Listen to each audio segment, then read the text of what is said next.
Yeah, like I said, I'm Pastor Perky, and I'm going to be doing a sermon on suicide prevention and the aftermaths of it, how it affects people's lives and how it affects those around them.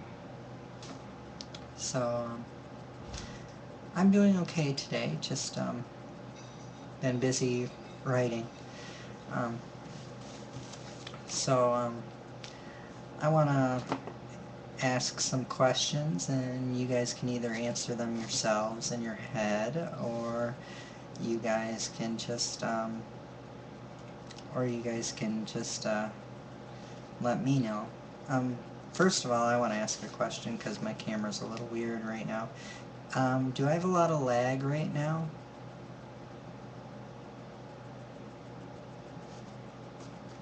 Is there lag right now?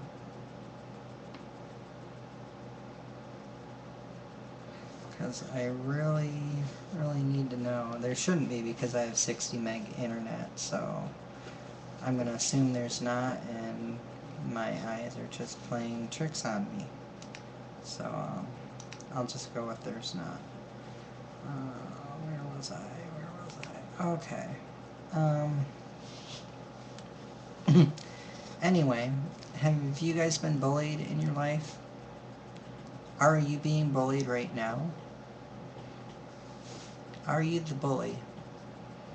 That's sometimes a hard question for us to ask. Are we the bully? Even as Christians, we can still be the bully.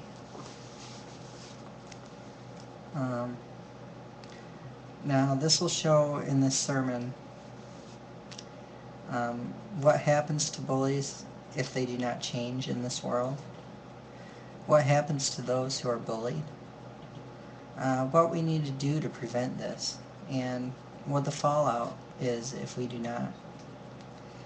Now, before I continue, like I always do, I like to put my sermon down and talk a little bit.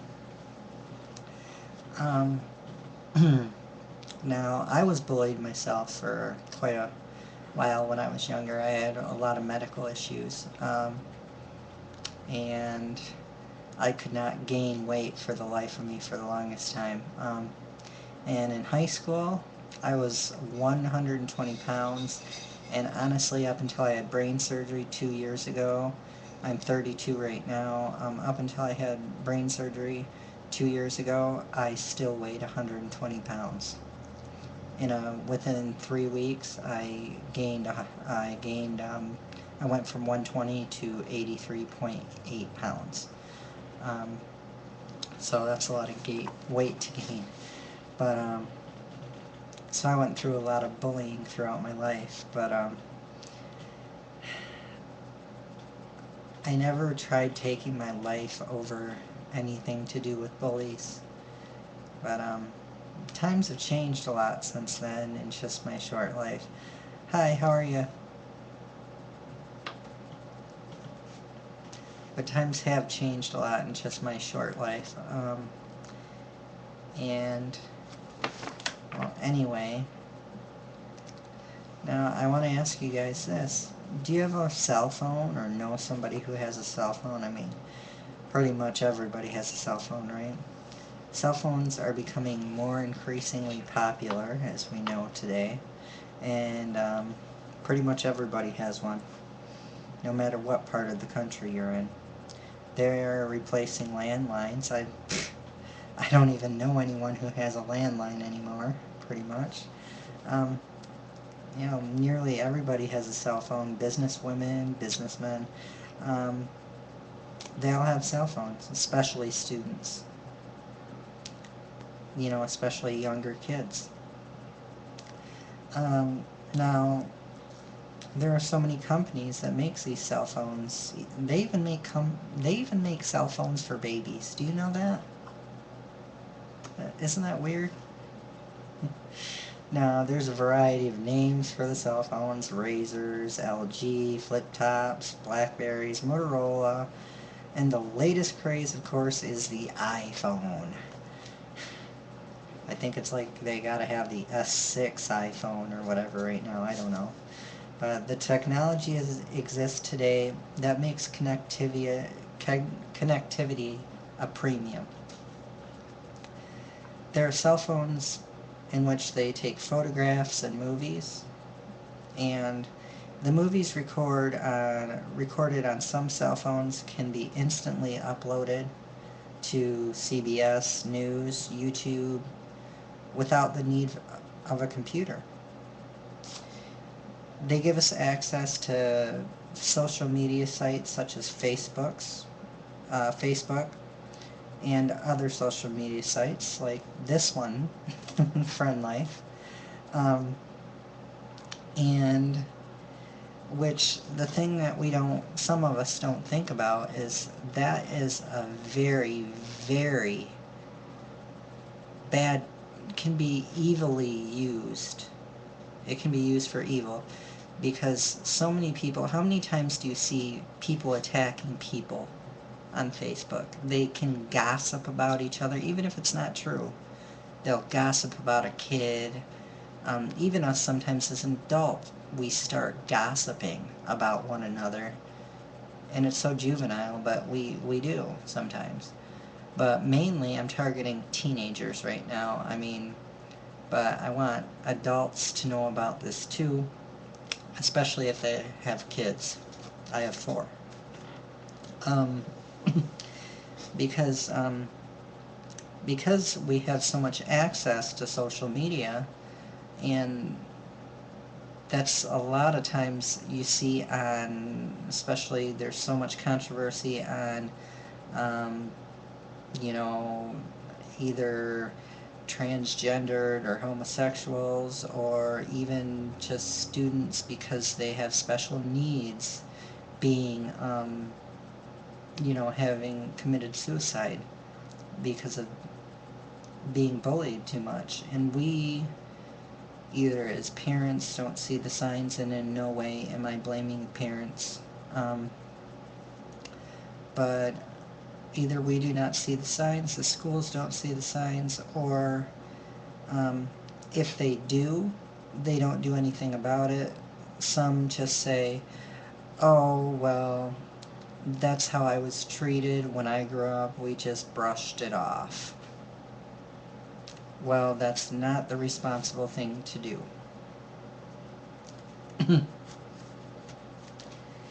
And, I mean, like I said, these things are spread out through social media. It's not the only way, but it's getting very, very popular and more of like a lifeline for people to gossip and to hurt others through the internet, harassing them, than it is face to face.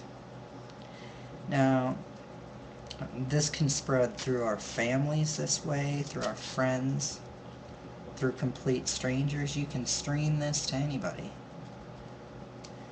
I mean, just like I'm streaming this to everybody right now who will just click the button. Now, and this is without giving another person consent for me to talk about them. This can be very traumatic for the person, and sometimes so traumatic that so personal, it can give away so much personal information, or not even true information, that people can never recover from this pain unless they seek the Lord. But sometimes they're so traumatized or so hurt that they do not even try and seek the Lord, whether it be they're unbelievers or nobody gives them the help they need, sees the signs, or completely ignores it. Some people see the bully, which I'll go on because I have this in here, that it hurts so deep that it leads to things you would never think possible of that person to do. Maybe that person was the most popular kid in school, or the prom queen or king, Maybe it was a leader of your church, or a person who volunteers a lot at your church, or but it is something that is just all gossip because someone hates them and wants to cause malice in this person's life. We have many ways to connect with each other, but many are still disconnected from God. Is it possible that we refuse to connect with Him because we can't deal with Him right now? Not with my new job, my campaign, my new house, my household responsibilities, my children, and all the rest of my troubles. I can't deal with God. No, can't do it. Hey, Bubba. Hold on, my son wants that whole way. Hey, buddy, did you just wake up? I love you.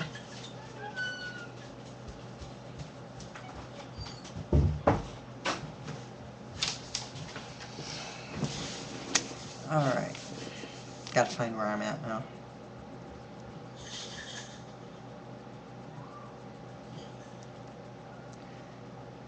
Now, like I said, maybe some people can't deal with them because they're too surrounded by troubles of this world. They're bullied. They're getting bullied. That's all they focus on is the evil around them. That's why I suggest to non-believers that there is so much positive energy inside a church. You have no idea. You have no idea what the Holy Spirit surrounds you with, that you can just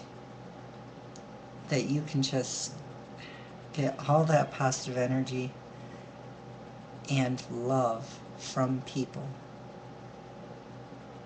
that it can heal you. It can. I'm going to witness to you like I usually do, witness to somebody. That I had a friend years back that she was an atheist, and we started talking because hello, how are you today? I'm Pastor Perky, and we're in the middle of a sermon, but you can always go back and look at the beginning too. But no, right now I'm just talking about going through certain things of suicide prevention and the aftermath and everything. I was talking right now about even non-believers, if they were to just, if they have problems with their children or with themselves, if they even just tried to just step in a church once, that just the worship the worship service, which is usually the the songs, praising God, that just surrounded by that is usually so positive with the Holy Spirit there, that you will get such a positive experience that if you just opened your heart to try once, that it can lift burdens off your shoulders. Now,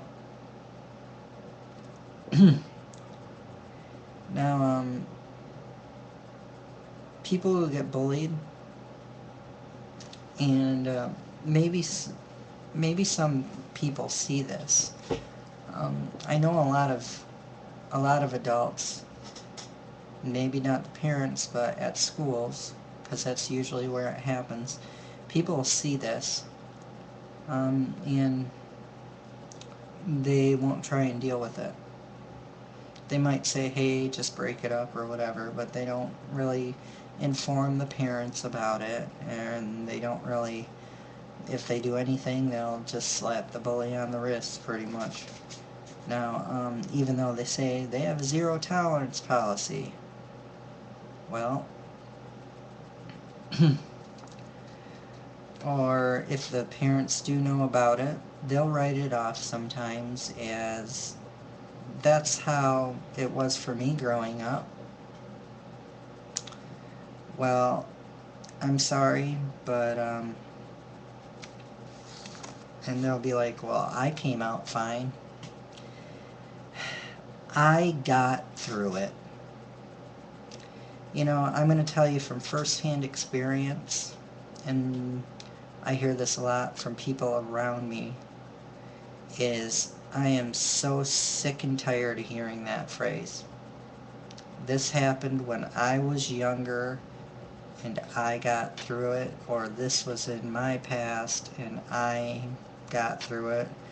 Everybody is not the same, for one, and a lot has changed in the past 20 to 40 years. So, right there, everybody's not the same. So, and God made us all different. Get over it. Not everybody is the same. We need to recognize the signs. Find the source. Comfort is not babying them. Pray about it. Let them know that God loves them and that God will judge them and warn them of very possible consequences of suicide. And also warn the bully. Pray for the bully and warn the bully of his consequences, that God will judge him as well. As Christians, we should resolve to do whatever God calls.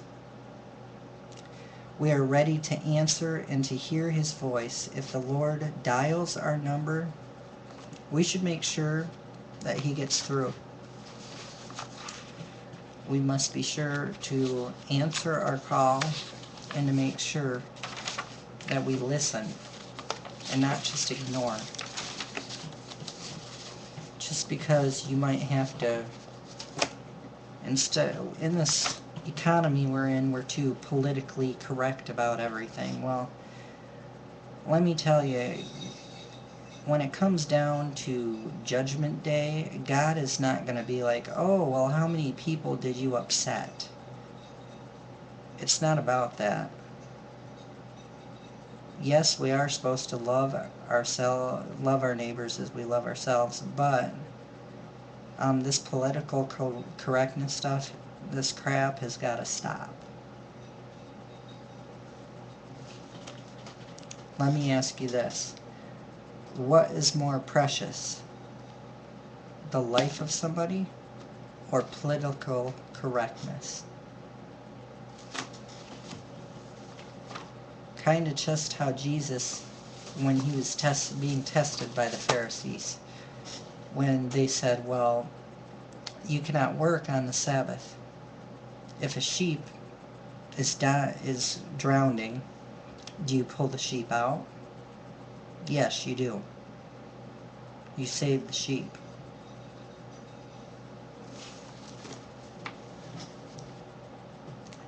For I delight in the law. This is from Romans 7:22 through 24. For I delight in the law of God after the inward man. But I see another law in my members, warring them against the law of my mind, and bringing me into captivity to the law of sin, which is in my members. O wretched man that I am, who shall deliver me from the body of this death? A lot of people who are hurting with suicide, I give that verse to, because they have so much pain that they are dealing with that they just want to die. We need to reach out to these people if we see them hurting. If we see people bullying kids, I don't care if they're not your kids. We need to start waking up, stop thinking, oh, well, this isn't my kid, I'll be out of line. No. Because if the parent walks up to you, you say, well, this is wrong. Okay, I don't care if I'm not your parent, your kid's parent. I don't care that you're the parent, because, you know, your kid is going to end up destroying another kid's life.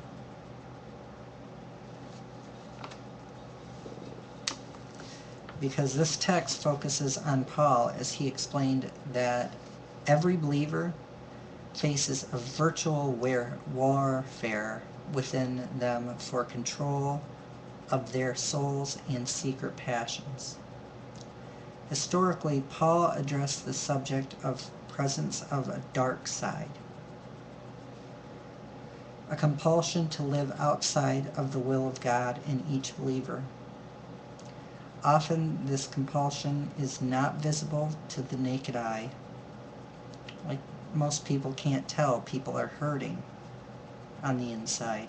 That's why most people would say, I didn't know he was like this. I didn't know she would ever do anything like this. But can be felt on the inside, churning, turning, and twisted believers as they fight to resist one temptation after another. Many believers kept the presence of evil desires secrets and never announced them to anyone. They don't seek help. Because most of them, some of them, even though they're believers, have given up on God because the bullies don't stop.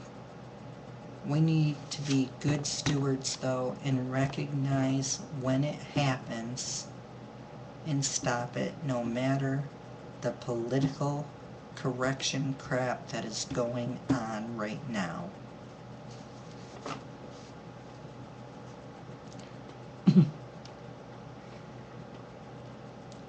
They were literally children, literally kept children in spiritual closets and locked away. The whole matter confused earlier believers because many thought they should instantly be free from worldly desires. They felt accepting Christ should destroy the devil in the closet. It doesn't. Instead, Paul explained that although we have the Spirit of grace through salvation, there is a devil in every person's closet who does not leave, but is subdued, controlled, and held at bay by the power of God himself. The saint feels the presence of God within and agrees with his laws. There is something within every believer. Someone must be here. My dogs are barking. That tells them to do right. And they want to do it. But also, he says, there is something else inside every believer that rises up and says, no! It says, do not obey the law. This is the devil in the closet.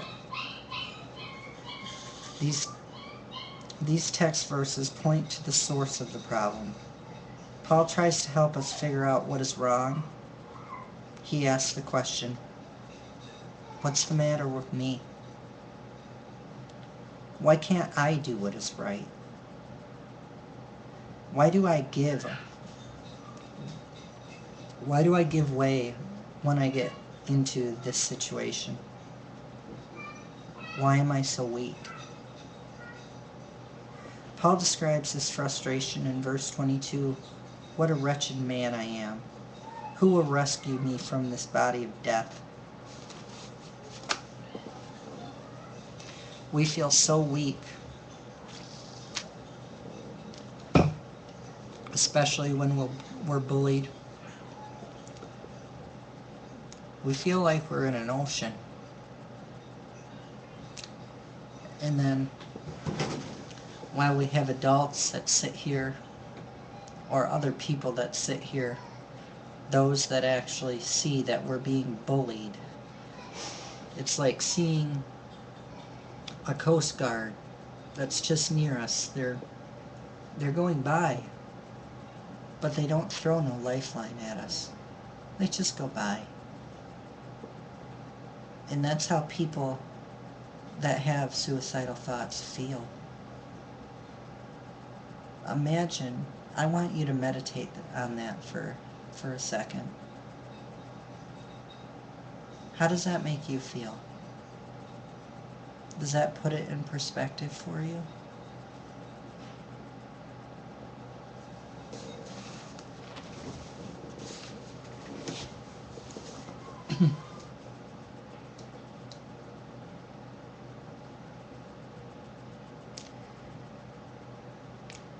Paul concluded that the source of the problem is sin. And it is. Look at Romans 7:20. Now if I do that I would not, it is no more that I do it, but sin that dwelleth in me. We would never do these things if we weren't born with sinful desires. The bully would not pick on us had the bully not been either picked on or is abused at home. It's all sinfulness. But sin, through the Holy Spirit, can be put at bay. It doesn't mean we're made perfect. It just means it can be put at bay. It can be sustained. We can put it at bay, and we can sit there and say, greater is he who is in me than he who is of this world. Satan, get behind me. And he will flee from you. He showed us that there is a way out. Believers can leash the devils within them through the power of God. He seemed to give believers a formula. Acknowledge our dark side, understand the nature of its presence, then call upon the power of God to control and leash our demons. Leash the demons. Personal acknowledgement of our weakness is just the step forward. Turning the entire closet and its contents over to God is the important part. He will do the rest. Now, trying to remember what book this is in. Okay, in Jeremiah 38:12 through 13. And Ebed-Melech, the Ethiopian, said unto Jeremiah, put now these old cast clouts and rotten rags under thine armholes, under the cords. And Jeremiah did so. So they drew up Jeremiah with cords and took him up. You might not want to skip 2 pages. You'll get confused, and so will I. They took them out of the dungeon, and Jeremiah remained in the court of the prison. This text focuses on how a black man used old cords and rags to save the prophet Jeremiah from his enemies. The prophet Jeremiah was not popular among many of his countrymen. His message of condemnation for the nation's sins did not resonate with the rich and powerful. Many wanted him killed. Jeremiah's prophecy that the kingdom of Judah would be destroyed by the Babylonians was not good news. Many were concerned with the impact that such prophecies of the morale of the armed forces and the people in general, apparently without the knowledge of the king. Jeremiah was imprisoned to silence him. Although Jeremiah was the most prominent prophet of his day, no official in the government would intercede on his behalf. Ebed-Melech, who was a Cushite from the area of Upper Egypt, a black man, he was serving as an official in the royal palace. His exact position in the palace was never described, but he had access to the king. Ebed-Melech went to the Benjamin Gate, where the king was supervising Jerusalem's defenses against the siege. His urgent message to the king was that the other officials had acted wickedly by throwing Jeremiah into a cistern where he would starve to death. Evidently, King Zedekiah had not known about the plan to kill Jeremiah, or else he had not believed that. Hello, how are you? They would carry it out. However, it became obvious that Jeremiah's death was imminent. The king ordered Ebed-Melech to take 30 men,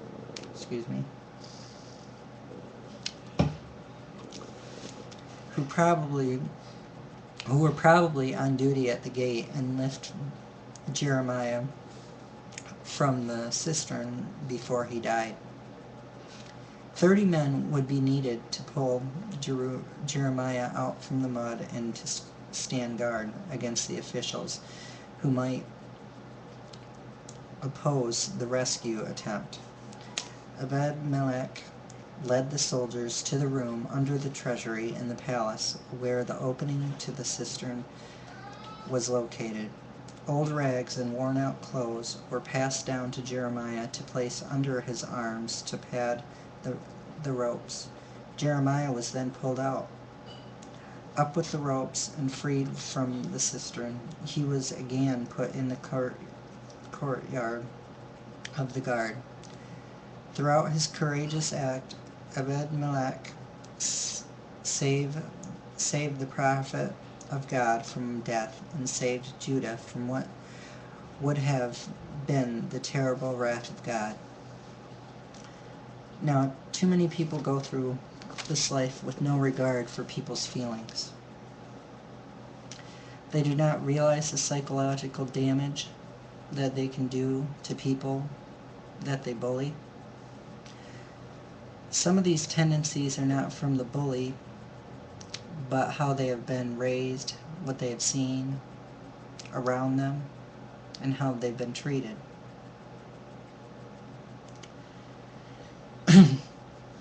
Or how they are, and they too have become victims. But in the same sense, we need to recognize this behavior and not just punish them, but also show them love and explain the effects of the damage their actions can do to others, especially at a young age. If we do not only do we hurt them, we pretty much condone their behavior. And as Christians, we're not doing our jobs as being good stewards for the Lord. So I ask you, are we going to continue to do nothing and just say, this is bad, don't do it again? Or hey, you're grounded for a day. When people, especially youth, commit suicide every day, God doesn't want that. Not only does that person suffer who commits suicide, The family does as well, dearly, believe me. And sometimes even the person of the bully who made the person commit suicide does too. They divide when when not only the bullies, not only the bully and the person who commits suicide, whether they were friends, whatever, divide. Sometimes even the person's family who's lost somebody due to suicide, their family sometimes gets divided. This stuff is the aftermath of somebody's who's suffered the loss of someone from suicide. Is it worth it?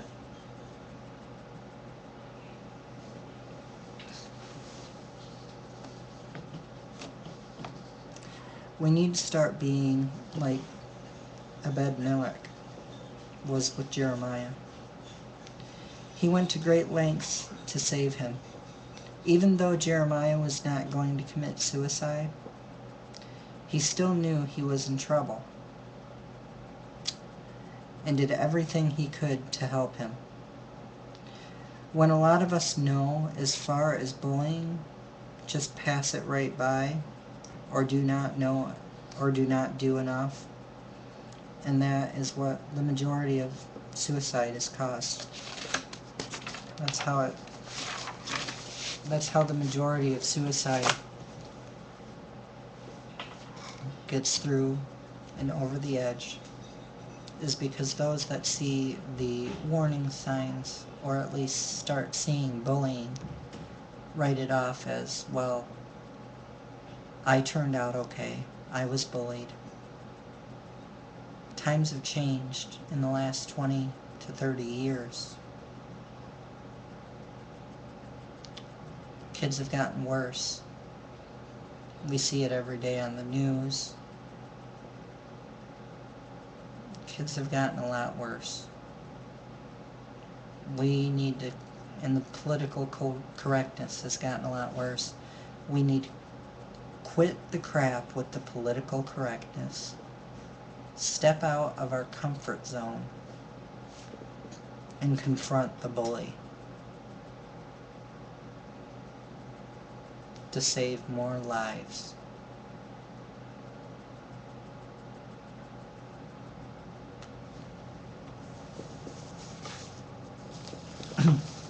I know that some people may be thinking, well, what kind of pastor sits there and talks about political correctness and government and all this, but